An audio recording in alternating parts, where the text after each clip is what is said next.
Copyright Frequency 99. Imprint Frequency 99, Ocala, Florida, USA. All rights reserved. This is a work of fiction. Any resemblance to actual events or persons, living or dead, is entirely coincidental. Summary: deep in space after the Battle of Verkfa, a seemingly derelict Oldtech ship is discovered. Commander Thalia guides a team of combat soldiers through the ship, which may hold answers to questions the Mashi are only starting to understand. But not everything is as it seems, and Oldtech can often extract a heavy price for its usage.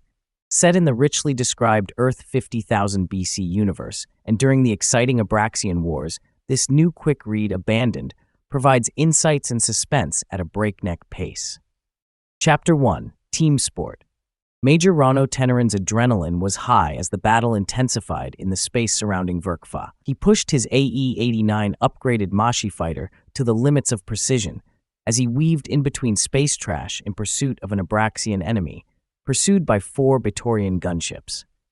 His jaw clenched almost imperceptibly as his hands tensed on the controls. Sweat soaked the neck of the absorbent micromesh shirt underneath his suit. He knew that a microsecond of delay in the control drive would mean instant, fiery death. He had already disabled the protective AI corrective engine in order to allow for risky evasive maneuvers that were officially off-limits and inadvisable. Teneran was wrestling a fighter the way his grandfather had, with steely nerves, a steady hand, and a prayer. Heavy losses on both sides of the battle meant that there were hundreds of abandoned, disabled, or half-destroyed ships, and all of the associated debris floating freely in space. Hollow, empty cruisers and shipping crate-sized pieces of planetary shrapnel whirled in rapid orbit around Verkfa in a ring of junk that was nearly as dangerous as the enemy fighters. At those rates of speed, any collision would disable or destroy any ship. Teneran pulled up on the controls and felt a sudden jolt as the engines kicked in. The ship climbed rapidly like the AE-89s always did. The best Mashi pilots all knew that you could get a little extra vertical acceleration out of a manual fuel injection if you could handle a slight delay, and you had the nerves and skills to go manual in the first place. The creaking sound of the ship struggling with the sheer torque of the maneuver was music to Teneran's ears. He went vertical in less than a quarter of a second, and the Batorians tailing him smashed into the disembodied fuselage of a dead gunship. The explosion sent a ripple through a sea of space debris, and he used another jolting manual fuel injection burst to accelerate away from the spinning obstructions. Teneran made a quick but calculated turn and jammed the controls down so that his AE-89 descended like a hawk on the Abraxian fighter. He opened fire and released a seeker missile. The target in his vision exploded just as he executed another swerving maneuver to return to free space outside the belt of debris. "Excellent piloting, Major Teneran," said Thalia, his commanding officer, in his earpiece. "I could court-martial you for disabling the AI autopilot controls like that, but I figured if you were a good enough pilot to survive the engagement, I wouldn't have the heart. I was right." "Thank you, ma'am," said Teneran. "Target? Get back to the reason and dock up," said Thalia. "I've got something else for you." Teneran knew better than to ask any more questions. He restored the AI autopilot controls in his fighter and returned to where the MDF Reason was orbiting the planet Verkfa in Mashi-controlled space. He docked his fighter and took a quick shower in the shared officers' quarters. His fingers trembled from the after effects of intense adrenaline as he struggled to do up the buttons on his uniform. When Teneran arrived on the bridge at the required time, he was surprised to see General Magnius seated in the captain's chair with Thalia at the portside audiovisual controls. He had never met the general, although like every Machian, he had heard of his exploits. He immediately saluted. "At ease," said Magnius. "Yes, sir." "Major Rono Teneran, you are a good pilot, son. You have a good resume. It says here that you were promoted for bravery. You defied protocol to rescue an injured soldier while under heavy fire on Gadar. Is that right?" "That is correct, sir. You disobeyed orders and put your own life at risk because you didn't want to leave someone behind. Is that correct?" "I made a momentary decision that endangered my own life, but not the mission. You have a reputation for being orderly and consistent, and the enlisted men and women seem to respect you. No one has ever challenged you." That is correct, sir. Do you scare easily, son? Excuse me, sir, asked Tenerin. He felt the infamous Machian temper flaring up inside him. Easy, said Magnus. I'm not trying to insult you. I'm asking honestly. Do you ever get scared in battle? I've never been scared in my life, said Tenerin. His body was at rigid attention. You sure about that? Asked Magnus. In a dark room, in a cemetery, in a bad part of town? His face conveyed no expression or judgment. Tenerin was uncertain about whether or not the question had a correct answer. I don't scare easily, if at all, sir. Well then, said Magnus, his face a blank. Thalia, can you brief Major Tenerin? Yes, sir, said Thalia. Major, there is a ghost ship orbiting Verkfa right now that the Abraxians left behind. We think that the engine systems are disabled, and it is highly likely that everyone on board is already dead, but we can't verify that. We want you to lead a boarding team to investigate. Your primary mission objective will be to take command of the ship by performing a security override inside the locked bridge. If for any reason you are unable to take control of the ship, your secondary objective will be to expropriate any munitions and tech you find there, even if it takes a couple of days and a few hundred loads in these little gunships. I'll be in your ear, guiding you from the CIC here on MDF Reason. Any questions? Can I choose my own people? Tenerin asked. Yes, said Magnus. You have a microcycle to put together a team. I want command of that Abraxian cruiser as soon as possible. The general stood up and saluted. Tenerin saluted back and was dismissed. His first choice was Kala, a demolitions expert he had gone to the academy with. She knew how to use heavy weapons even in close spaces, and Tenerin reasoned that her skills would be useful in clearing wrecked or blocked areas inside the hull. Kala was 100% reliable, with a quick Machian temper and an equally infectious Machian laugh. She signed on to the high-risk mission immediately. If you're going, I'm going, she said. Forut was a deep tech and interface hacker. He made a living as a thief before he enlisted. He knew how to open anything, from a jammed military locker to a biosignal authenticated digital document safe. He wasn't familiar with the alien Abraxian technology, but he thought he could figure it out, and he was almost never wrong about that sort of thing. Thalia had mentioned that getting access to the locked bridge was a primary mission objective, and Tenerin didn't want to get locked out of anywhere he needed to be on the dead ship. I'm not passing up on this kind of potential cash, man, said Forut. This is once in a lifetime. It wasn't for nothing that the general had mentioned it would be a dangerous mission.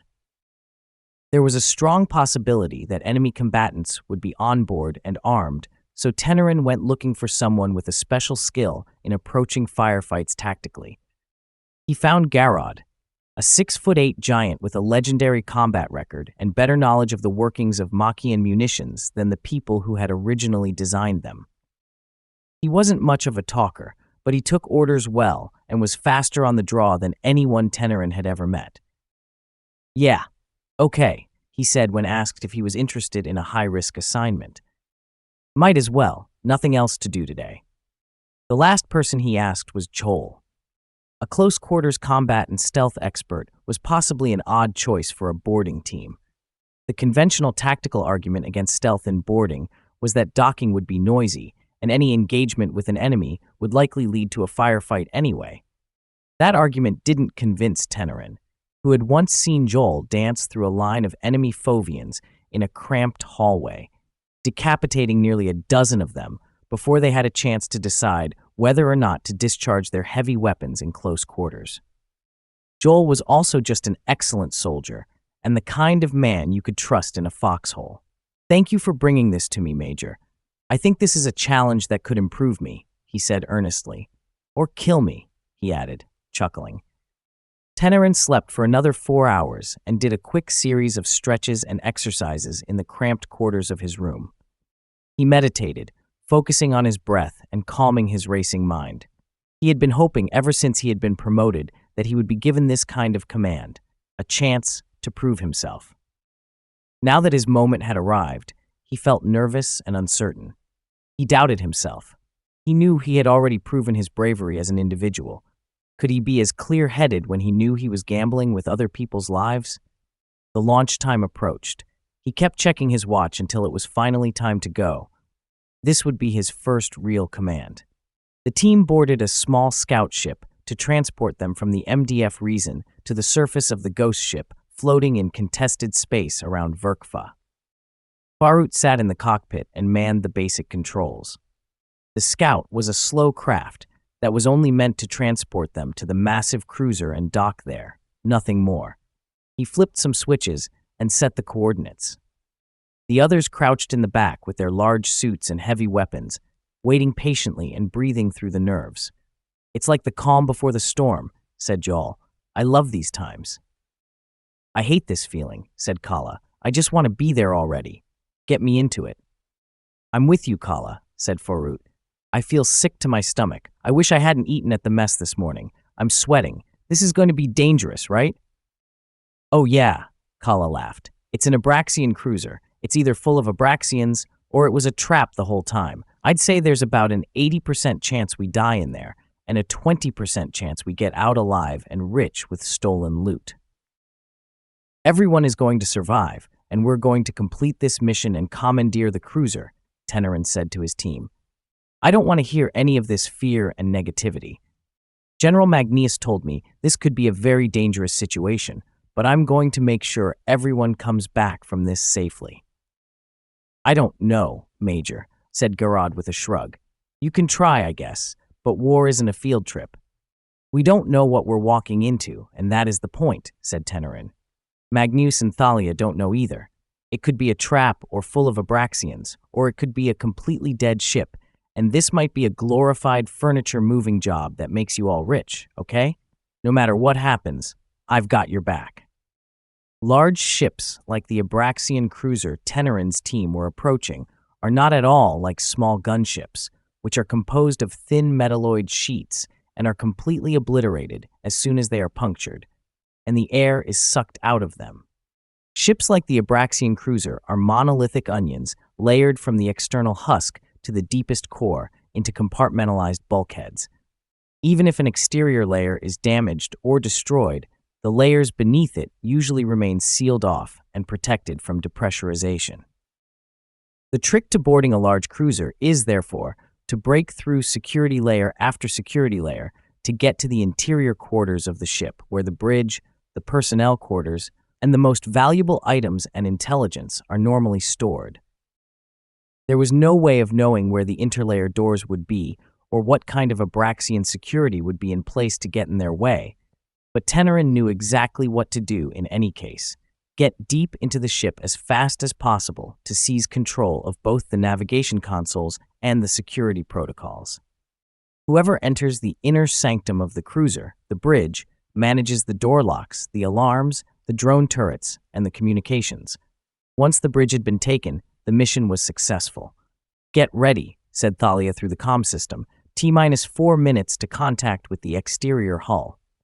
"Wish us luck," said Tenerin. "You don't need luck, Major," said Thalia. "Keep your eyes open." The Abraxian cruiser loomed like an approaching planet in limitless space. The exterior was a mangled mess of twisted metal and loose wiring where the ship had been struck by medium-range missiles. The external layer of the onion, and probably several interior layers, had already been effectively destroyed. "Hook up," said Tenerin. "Yes, sir," said Farut. The craft slowed gradually as forward thrusters dampened their momentum. The hooks were shot out and made contact with the jagged surface of the ship's hull. The forward thrusters pushed the ship back until the ropes were taut, and then Farut reeled the ship in like a fish on a fishing rod until it fastened and magnetized to the hull with a quick but impressive jolt. "Here we go," said Tenerin. "Any last words before we go into the abyss?" "Wages are slow, and blood runs fast. Let's lock and load and get that cash," said Farut. "Shut up," said Kala. The pod opened, and Tenerin left first, spacewalking with a hook around the wire that fastened the pod to the cruiser. He fired another grappling hook into a dark crater where a Mashi missile had torn open the exterior layer of the hull. Following the rope, he found a door that had been blown open. Tenerin looked around inside a hallway that was meant to be depressurized and oxygenated, but which was now open to the vacuum of space and airless.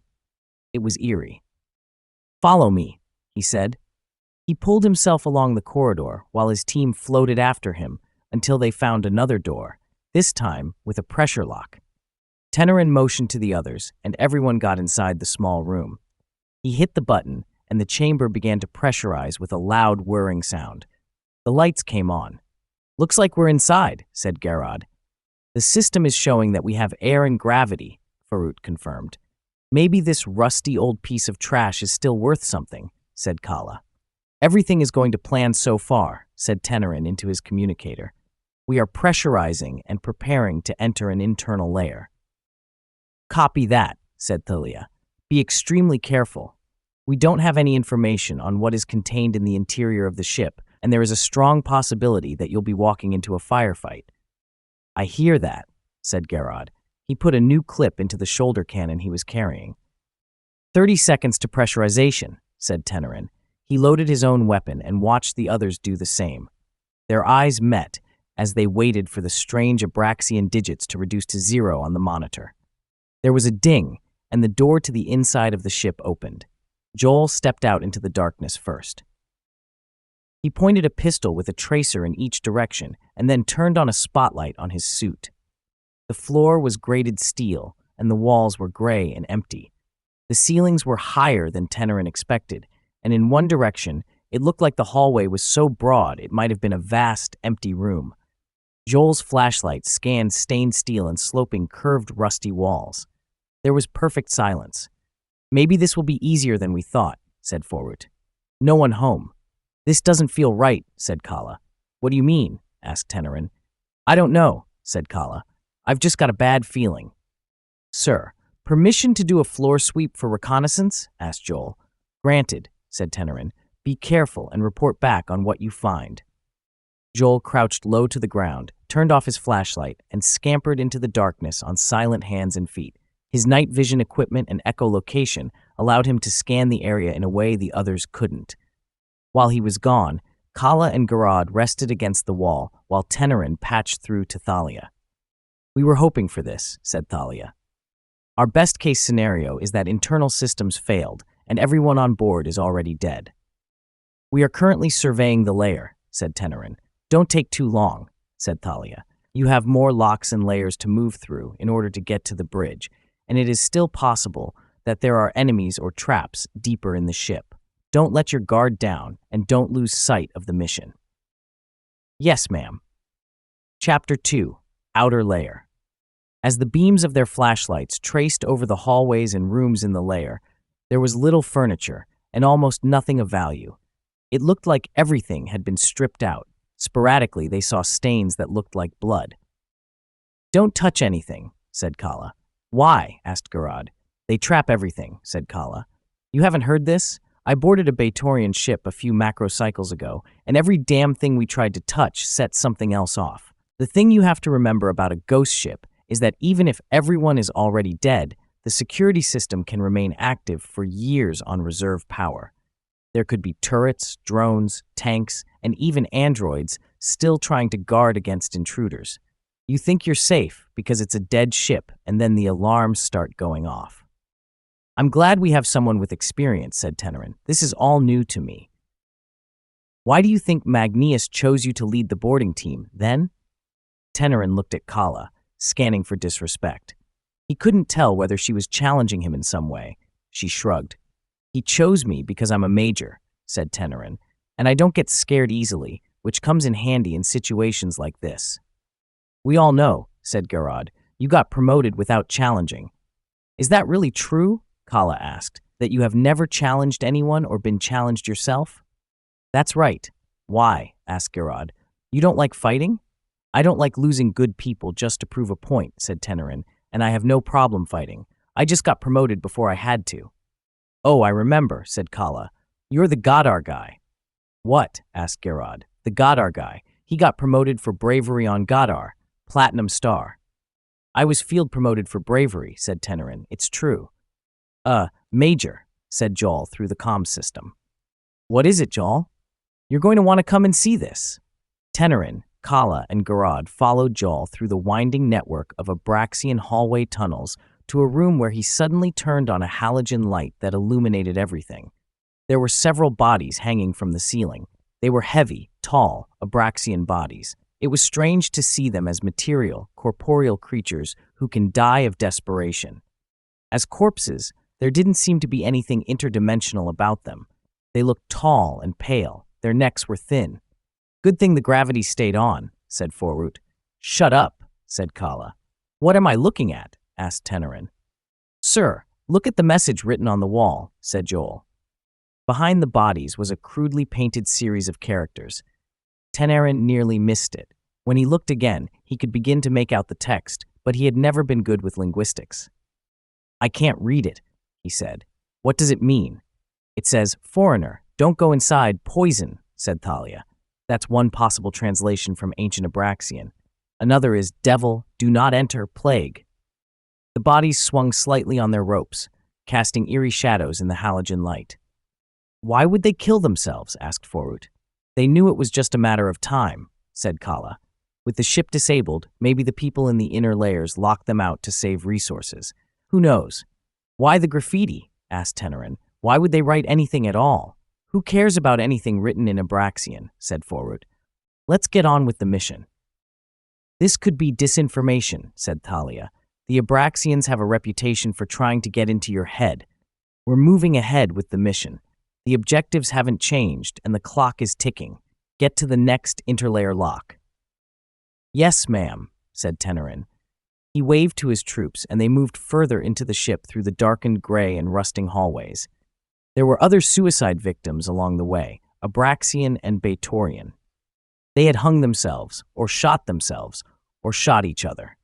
Blood spattered across the walls and the few windows that separated the rooms from one another. The ceilings were unexpectedly high, in keeping with the odd Abraxian architectural style, and the temperature was far below zero. The corpses were frozen. The heaters had been disabled in the battle and weren't working, in this layer at least. "Looks like plenty of them decided to take the easy way out," said Forut. "Easier than what?" Tenerin wondered out loud. The entrance to the midship was another decompression chamber hidden within the labyrinth. Without any specifications, they were only able to find it because Joel kept moving ahead and doing reconnaissance the old-fashioned way. He would return with a description of where the hallways went and a photographic memory that could lead them back to anywhere he had been before. "I'm glad I brought you along," said Tenerin, when Joel explained that he had found the lock. "I'm extremely useful," said Joel with a shrug. He tucked the long blade he carried for close-quarters combat back into its sheath. "This mission keeps getting easier and easier," said Forut. "It's like the entire crew did us the favor of offing themselves first. Hopefully they left out their security passes and the code to the safe in the midship." "Would you stop jinxing us?" said Kala. "It's a moving job at this point," said Forut. "Like the boss said." "I said that would be our best-case scenario," said Tenerin. "We still don't know what is going on inside the ship." "Why would they kill themselves in the outer layer if there was anything going on in the inner layer?" Forut asked again. "We're here," said Joel. The lock was still powered by internal generators and humming with fluorescent lights. Tenerin walked up to it and attempted to access the panel the way he had with the first decompression chamber. There was a loud alarm of denial. He took a step back. It was locked. "Forut," said Tenerin, "do you think you can get us in there?" "I know I can, Major," said Forut. He walked up to the panel and leaned in for a closer look. "I'm no Abraxian, but I can hack a basic binary lock." He started working on it by pulling back the panel. Underneath it looked like a series of containers filled with milky liquids and green vapors surrounded by wires. Abraxian technology was pretty different from Machian technology, although by nature some problems have similar solutions. Forut whistled a Machian marching tune while he worked. Kala leaned against the wall, and Garad scanned the darkness with his shoulder cannon. "Tell us a story to pass the time while I work, Major," said Forut. "Are you really going to take that long?" asked Tenerin. "I work fast, but it helps me stay focused to listen to something," he said, his hands busily pulling at the wires inside the panel. "Tell us about how you got the Platinum Star of Bravery on Gadar." "I'm not much of a storyteller." "Come on, Major," said Kala. "What happened?" asked Garad. "All right, well, we were pinned down on Gadar. The fleet had left us in retreat, and we were scrambling to get to some kind of physical shelter before an aerial counterattack could provide cover for us. We had orders to move back. We spent the night in the fungal forests and shivering, covered in mud in the riverbeds. They had androids tracking us the entire time, picking us off one by one. When we saw fighters overhead, we thought we were being rescued, but they were actually enemy bombers, and it all came down on us at once. "Shit," said Gerard. My commanding officer froze up. He wasn't injured. He just stood there while the bombs kept coming down on us in the forest, staring at me with these empty eyes. I guess the night and the cold and the explosions were all too much for him, and something deep inside him froze. The others were calling to us because there was a ravine nearby and boulders we could hide beneath. We were all moving for some kind of cover in the midst of the explosions and chaos, but he just stood there in the middle of the field, shaking. I didn't know what to do, so I started running for cover like everyone else, but for some reason I stopped myself and went back for him. I had to hit him in the face and wrestle him to force him to come with me, but somehow those bombs didn't hit us and we made it to shelter. "You hit your commanding officer in the face to save his life?" asked Gerard. "I did." "What happened after that?" asked Forut. "He resigned his post in shame to avoid the challengers. I was promoted to replace him by default. He lives back on Mashi now." "So that's how you became a major at your age," said Forut. "I'm a major because of my combat skills. Private. No one has ever challenged me for a reason. Don't forget that," said Tenerin. "Story time is over. Did you get that lock cracked?" "Almost," said Forut. He used the knife to pry open the top of a container. There was a thick green liquid inside. He pressed an exposed wire against the viscous chemicals, and there was a loud sound of ringing acceptance as the doors to the decompression chamber opened. They stepped inside the lock. "What do you think the chances are that everyone inside the ship is dead at this point?" asked Forut. "I mean, if you were a betting man, Major." "I'm not," said Tenerin, honestly. "We don't know what we don't know." "What do you think, Kala?" asked Forut. "At this point, I give it an 80% chance that everyone is dead," said Kala. "I've been on a couple of boarding teams before. Usually, they're all alive or they're all dead." "What do you think, Gerard?" "Who knows?" said Gerard with a shrug. He looked irritated. "This isn't the kind of thing you gamble about," said Tenerin. "We're just waiting to get inside the midship layer," mumbled Forut. The number on the wall decreased slowly, counting down in Abraxian units of time until pressurization was complete. "Focus on the mission," said Tenerin. "We need to find the bridge to take command of the ship." When the chamber was pressurized, the doors opened, and Tenerin and his team were faced with another network of dark hallways. "Looks like good news," said Forut. "More of the same." "Joel," said Tenerin, "do a sweep and come back to me with a pathway to the inner layer." "Yes, sir," said Joel. He took out his blade and turned off the internal lights on his suit, fading into the darkness. "This is just an asset recovery mission. This place is all dead," said Forut. "Everyone is already." His sentence was cut short as his head exploded and his blood coated the wall behind him. His body fell to its knees and then slumped to the ground. Gunfire ripped apart the steel paneling on the wall. Tenerin and Kala ran for cover. Gerard's shoulder cannon began firing back into the void. A security tank exploded, rocking the entire ship. "Incoming fire," said Thalia. "The ship has been armed against you. Abraxian automated security forces are being dispatched to your location. It looks like there is some heavy tech coming at you. Do not engage them directly." "I'd rather fight our way out of his. There is nowhere to retreat to here," said Tenerin. "Negative," said Thalia. "There are too many of them. You're outgunned." "Kala," said Tenerin, "get some mines ready. We're going to move forward to retreat." "Yes, sir," said Kala. She reached into her suit to unlatch and activate some of the explosives she had equipped for the mission. "Gerard," said Tenerin, "cover us." "That's what I'm doing, Major," said Gerard. His shoulder cannon continued firing ceaselessly into the darkness as they moved forward in shuffling steps. Tenerin used his suit's vision to scan the Abraxian emptiness ahead of him. The interior of the ship was even more rounded and irregular than the external layers had been, less a grid of hallways than a catacomb of large tunnels in every direction with vast open caves. The texture of everything was still rusted gray alloy. He could hear his heart beating in his chest as they rushed into the unknown. Kala pressed the mines into the walls and into the grated steel floors as they fled, and Garad continued firing back as they were pursued. Chapter 3. Internal security explosions rocked the ship, and Tenerin's ears rang, even from within his suit. "Good work," said Thalia. "You're bringing down some of the larger tanks that are in pursuit, but you're going to have to keep moving. You're not going to be able to secure the layer with just the three of you." "The three of us," said Tenerin. It suddenly dawned on him that Farut had been killed. In the attempt to survive the encounter, he hadn't realized that a man had died under his command. His head had exploded. He looked over at Kala and Garod. "Where is Joel?" "I don't know," said Kala. "You need to get to the next inner layer lock," said Thalia. "You can't fight the entire ship's security, but if you can gain access to the bridge, you can take command of everything and neutralize the attacks."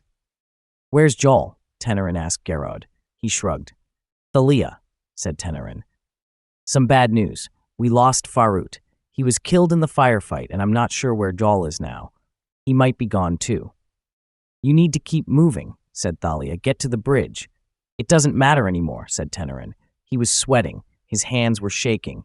When he looked around at the darkness of the Abraxian corridors, he began to worry that he might die inside the dead ship. He dismissed those dark thoughts. "Thalia, it doesn't matter anymore because Farut was our lockpick. We can't hack into the bridge even if we get there. We can't steal much from the ship either," said Kala. "Excuse me, we can't expropriate much from the ship with all of this security. You can get into the bridge by setting off charges to get into the layer and doing a forced override on the console. I can guide you through the process. I'm sorry about Farut, but the mission continues. Take command of the cruiser, Major." "Yes, ma'am. We're going to have to fight our way," said Kala. "There's no way around it," said Garod. "How are we supposed to know which way to go?" said Kala. "Wandering around in the hallways here is the surest way to get killed. We need to get straight to the lock, and we don't know where that is." Cole materialized from the shadows, turning on the lights on his suit and returning his long energy blade to its sheath. "Thank God, you're all right," said Tenerin. "I can show you the way to the gate," said Joel, "but you are right that it won't be easy. There are Abraxian guards on the way, and the area is exposed. They will keep coming at us while we set the charges and break in." "It's as good a way to die as any," said Garod. "We might as well," said Kala. She laughed. "We came all this way." "Follow me," said Joel. He darted into the emptiness, and Tenerin pursued him, checking his sidearm again and pointing it into the space where enemy Abraxians could be. The silence was eerie. They couldn't hear anything but their own footsteps on steel as they marched quickly toward the lock and pressurization chamber. Tenerin heard the clap of automatic weapons. The turrets and drones were activated. He dropped to the floor instinctively and moved back. Joel whirled to one side and protected himself behind a wall. Garod fired back with his shoulder cannon, destroying both the turret and the drone in one volley.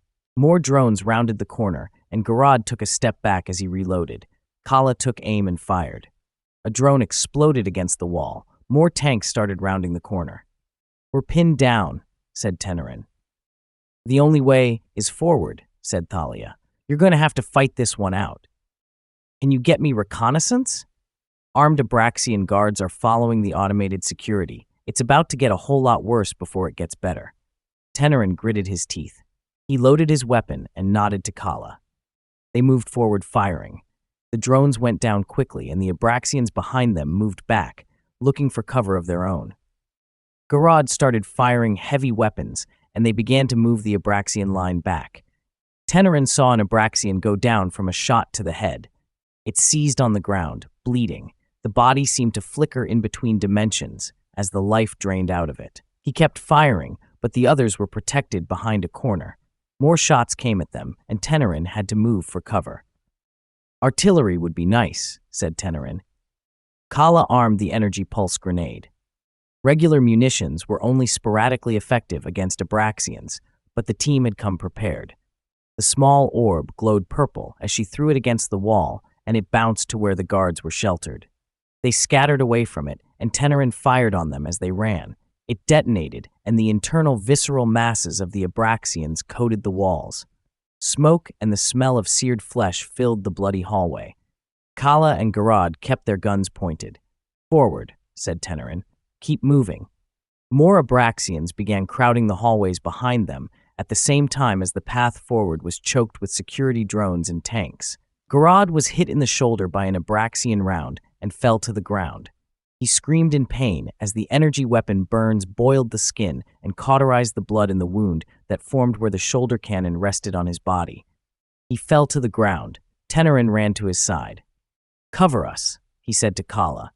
She pointed her pistol back and forth in both directions as the Abraxians cornered them. She fired a few shots and ducked. She jumped up and fired a few more to keep them from flooding in. "Hurry up," she said to Tenerin through gritted teeth. "They're coming in no matter what." "You've got to get up, Garad," said Tenerin. "We're getting out of here." "I'm done," said Garad. He groaned through the pain. He twisted his arm. "I can still shoot with my left hand. I'll cover the rear. Go." "No, Garad, you're coming with us. Kala, help me carry him." When Tenerin looked up at the expression on Kala's face, he realized that the decision had already been made. There was no way to save Garad, any more than there had been a way to save Farut. "You need to go now, boss," said Garad. He twisted the cannon to fire back at the hallway as more Abraxian guards started to cautiously move into the room and start firing. The shots pinged off the walls behind them. "He's right, Major," said Kala. "We need to go." Tenerin shook his head. He couldn't accept it. He wanted to keep the team together. He fired off a few more shots with his sidearm. He could recognize that the Abraxians were closing in on them. "This isn't Gadar," said Garad. "Go." Tenerin nodded. He saluted Garad. As gunfire clapped around them, he and Kala followed Joel forward, firing and throwing explosives into the narrow spaces on the way to the lock. Kala's pistol lit up as she took down Abraxian guards before they could fire back. She was a very good shot. Tenerin wasn't as accurate, but he held his own. Joel used his energy blades, pick off the guards one by one, until he decided to dive into a small cluster and decapitate all of them in a single stroke. "We're going to make it," said Kala. More gunfire cut the air overhead, and they ducked to the ground. Tenerin returned fire with his pistol, hitting another Abraxian guard in the head. They could see the lock to the bridge up ahead. It was lit up like the last several locks had been. "Go and lay the charges," said Tenerin. "Joel and I will cover you." Kala nodded. She ran around the corner with her pistol raised and took down 2 guards before she reached the panel. Their faces collapsed into wounds as she hit her targets. Joel killed 2 more Abraxians with energy blades, removing their legs first and then driving his weapon down through their heads. Abraxian blood ran through the steel grates in the floor. "Tank coming!" yelled Thalia. "Watch out! Behind you!"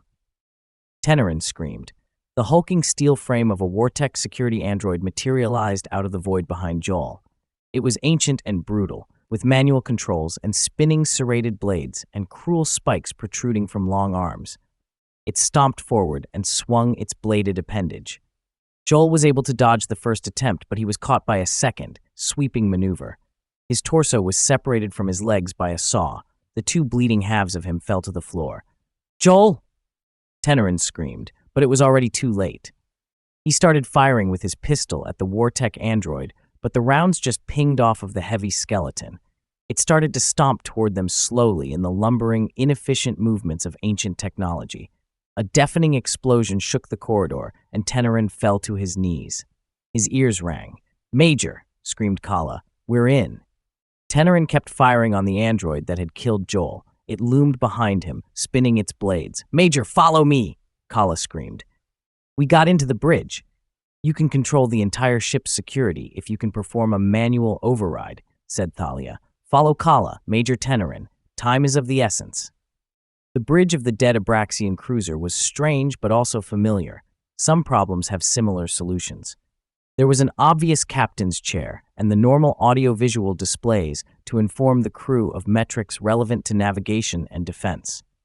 Through the screens, they could see the space debris from the remnants of the Battle of Verk-Fa drifting past them. "You need to find the central security controls, which are in front of the captain's chair," said Thalia. You can cut the yellow wire and cut open the soft blue battery and add a drop of your own blood to gain control of the system. Kala looked at Tenerin, and he looked back at her.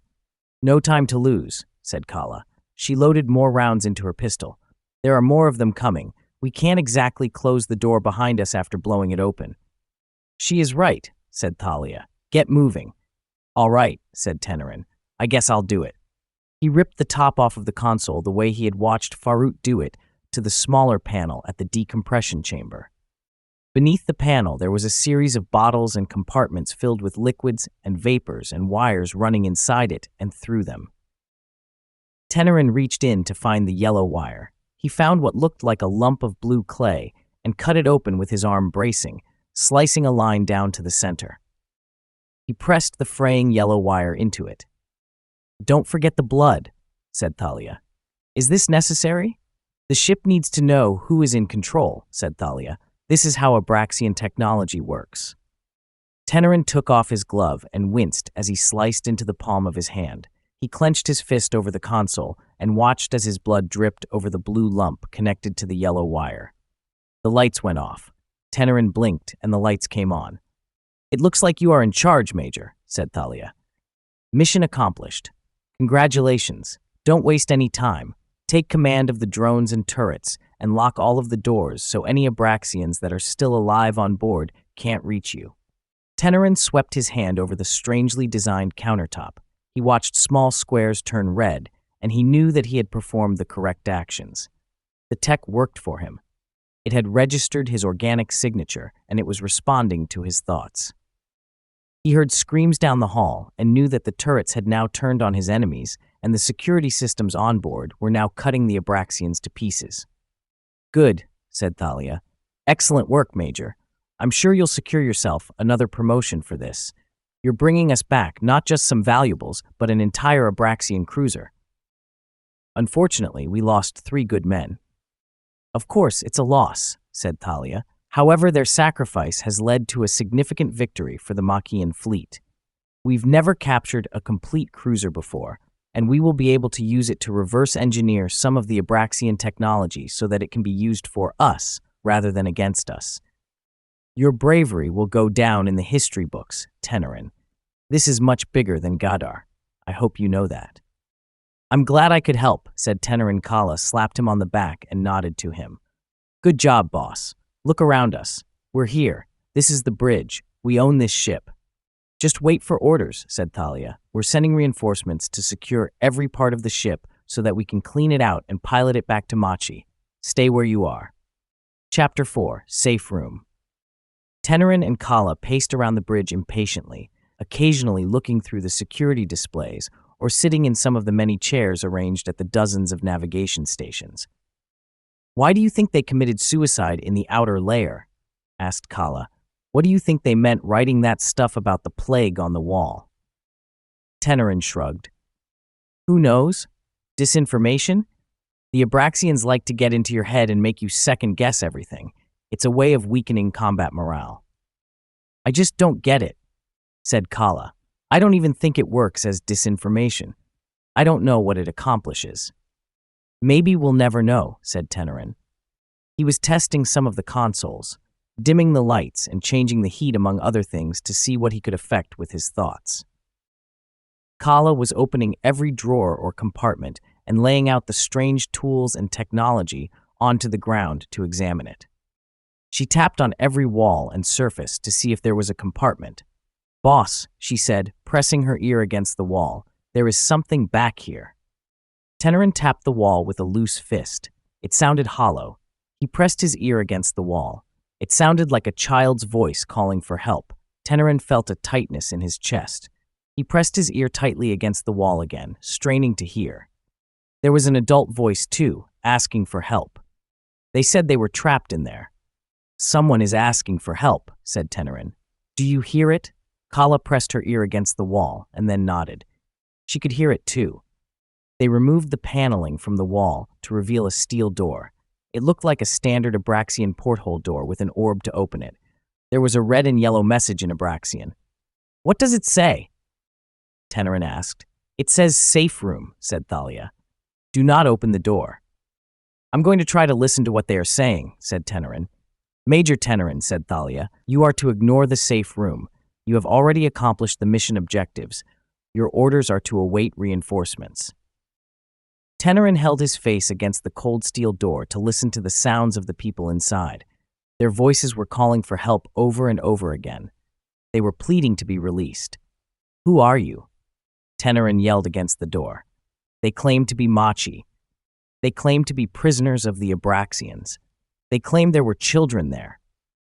They claimed they needed help, that they were hurt, and the oxygen was running out. Commander Thalia, said Tenerin, we have a situation in the bridge. I can hear distress calls from what sound like Machi citizens in the safe room. They are requesting help. We are going to open the door and release them. Kala nodded. Tenerin moved to open the door. Negative, said Thalia. Major Tenerin, I repeat, do not open the door. Why? We're hearing distress calls, and they sound urgent. We're right here.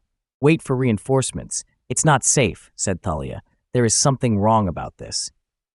With all due respect, Commander, 3 men are dead because you sent us into a bloodbath. With all due respect, Major, you are responsible for the safety of the men under your command, and you made all of the decisions that led to those casualties. These prisoners are terrified, and they need medical help, said Tenerin. Are you advising that we do not open the door and help them? It is not advice. It is an order. I am ordering you not to open that door. You could be allowing Machians to die. Kala put a hand on Tenerin's shoulder, and he brushed it away. His face was flushed red. He was shaking. He thought of Farut's head exploding in an unexpected volley of gunfire. He thought about abandoning Garad to the waves of Abraxian guards because of a single lucky shot that disabled him. He saw Joel die again, severed into pieces by the cruel blades of an old Oldtech sentry. He felt responsible for these deaths. They were his team. This was his first command. He held his ear to the door again. The voices said they were running out of oxygen. The oxygen tanks had been hit. The air being pumped in was pure nitrogen. They had a matter of a few hours before 37 people would suffocate. The voices were Machian. There was no question about it. He could hear the terror in them. There were people in there who were truly afraid. Tenerin didn't want anyone else to die. His commanding officer on Gadar had been a man he truly respected. It hadn't been difficult to save him. What would have been difficult would have been watching him die, shaking with nerves alone in a field while the bombs came raining down. Commander Thalia, said Tenerin, there are Machians in imminent danger inside that safe room, I'm sure of it. That's irrelevant. There is a huge risk in opening that door. It could be an Abraxian trap. We will evaluate it when we have experts in place and the location is secure. You've already done your part, Major. I'm ordering you to stand back. The oxygen is running out. This is insane. You're killing 37 more people. 3 men are dead already today. Calm down, Major, said Thalia. Don't tell me to calm down. This is murder. I'm going to tell you one more time. Tenerin turned off his communicator. He looked at Kala. She burst out laughing. You're going to get court-martialed so hard your grandchildren are going to be born in prison. Tenerin shrugged. They gave me a medal the last time I disobeyed orders I didn't believe in, he said. I guess you've got a point, said Kala. What are we doing? Those people are going to die in there, suffocate to death, unless we let them out. Yeah, said Kala. She had pressed her ear to the door and heard the voices for herself. I'm going to let them out, said Tenerin, but I don't want my decisions to doom anyone else today. I know I could be court-martialed for this. We'll be court-martialed for this, said Kala. All right. I know I'm going to be court-martialed for this, and I don't want to take you down with me. If you want to say you fought me the whole way and throw me to the wolves when we get back, I'll completely understand. Save yourself. Oh, I'm definitely doing that, said Kala. Unless it turns out we're actually saving a bunch of Machian political prisoners and they award you the Platinum Star a second time, in which case I will take 50% credit for everything. I understand. I just can't be responsible for those people suffocating to death. It's your decision, Major. I'll carry it out. That's how this works. Let's open the door, said Tenerin. He leaned down and punctured the seal on the door. It jolted open immediately, responding to his blood signature. It took a moment for his eyes to adjust to the bright lights inside the cramped safe room. When he did, he gasped. Chapter 5. Abraxian Doomsday. There were 37 people in the safe room, but it was impossible to tell whether or not they were Machi because their skin was covered in a light blue, hairy fungus. Their eyes were completely red. The men, the women, and the children were all naked and covered head to toe in a blue fungus with red eyes. They moved slowly and with obvious tremors, victims of some kind of unknown neurodegenerative condition. "Thank you," said one of them. "Thank you so much for helping us." He lurched toward them. His eyes were bloodshot red and he was drooling. His face was fuzzy with the mold and his words were slurred. He reached out at Tenerin. "Stop," said Kala. "Stop where you are." The crowd kept moving in slow motion, trembling and stumbling against one another to get through the door of the safe room and out into the bridge. Tenerin and Kala both took a step back. Instinctively, neither one of them wanted to touch the mold-covered bodies. It was only then that Tenerin realized what was so strange about the safe room. Everything inside it was moldy. He could see couches and cots and shelves and desks and all of the things that make up a human habitat, except that every one of them was covered in a fine layer of blue mold. The crowd kept coming at them, pouring out into the bridge. They didn't seem to want to escape. Their only goal seemed to be to touch the intruders, to press fingers against face, and to connect skin with skin. Tenerin stumbled backward and raised his pistol against the horde of reaching hands and screamed more warnings, but they kept coming. Kala fired first, killing a woman who swiped at her arm. Tenerin's back hit the wall and he started pulling the trigger. They were all unarmed. They were sick, infected by the mold. Tenerin and Kala kept firing until they were all dead. 37 bodies, men, women, and children on the ground, all of them covered in mold. Some of their red eyes were still open in death. "What do we do now, boss?" asked Kala. "I don't know," said Tenerin, shaking. He looked around at the slaughter. He had only been trying to do the right thing. He squinted. He could practically see the mold growing on the corpses. "What is that?" he asked. "I don't know," said Kala. "Don't touch it." They retreated. The mold started to grow into the steel that surrounded the bodies. It started to eat into walls that the bodies were leaning against. The mold ate everything. Tenerin turned his communications on again. "Major Tenerin," said Thalia, "I'm sorry for us both that you didn't listen to me. What the hell are those things? What happened to them?" "Those things," said Thalia, "were probably Machian hostages that were being used as a biological weapon. We have heard intelligence about a world-destroying secret weapon that the Abraxians have been cultivating, something that could wipe out a planet or a moon and kill everything biological on it in a matter of days and complete its life cycle. Complete planetary sterilization. We think this is their weapon, planted as a trap in the bridge of the ship." "This mold could sterilize a planet?" said Tenerin. "It's a fast-growing fungus that can eat through any known substance, biological or inert. It literally permeates the soil and drains all of the nutrients, even deep into the planetary structure. It eats everything, and then it dies when it runs out of sustenance. It only ever dies of starvation. Once it touches a planet, there is no way of stopping it." Kala looked at Tenerin with terror in her eyes. She pulled off her glove and raised her arm into the light. Her skin was discolored, a patchy blue. It was hard to see at first, but it was definitely there. The first blue hairs were beginning to emerge from her naturally brown skin. It was growing on her. Tenerin ripped off his own gloves and saw that his own hands were also covered in a fine blue dusting of mold. When Tenerin looked at Kala, they both realized that the whites of their eyes had become a bloodshot pink. "Major Tenerin," said Thalia, "you have a new mission objective." "Yes," he said. "Plant all of your charges on the primary battery supply underneath the safe room. Detonate it and set off a chain reaction that will incinerate everything on the ship. I guess we're not coming home, huh?" "I'm sorry, Rono," said Thalia. "And you, Kala, I'm sorry for everything. I really am." "I said we had an 80% chance of dying out here," said Kala. She raised an eyebrow. "I was right." "I'm sorry, Kala," said Tenerin. "I wish I could apologize to Farut, Garad, and Hull. I made the wrong decisions." "Relax, boss," said Kala. "You did the best you could."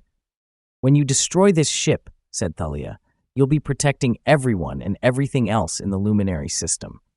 I can't tell you how much it matters that you detonate that charge and end your own lives. I'm sure you already understand that you are contaminated."